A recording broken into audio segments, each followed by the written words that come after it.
Routine, ये शब्द सुनकर ज्यादातर कैसी फीलिंग्स आती है? Dull, boring, not progressive enough, not doing newer things, doing the same things again and again, right? But actually routine can be very powerful. It allows us to focus, to do the things that we want to do, saves time and energy because our body and mind know what to do, makes decision making easy.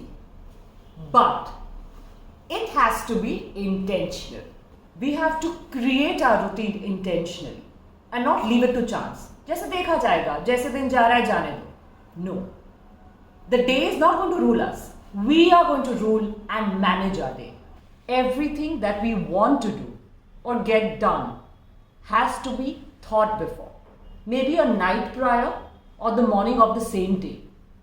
Preferably in a calendar of your phone, time-wise.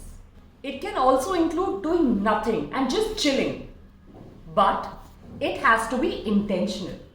फिर time waste होने का regret भी नहीं होता.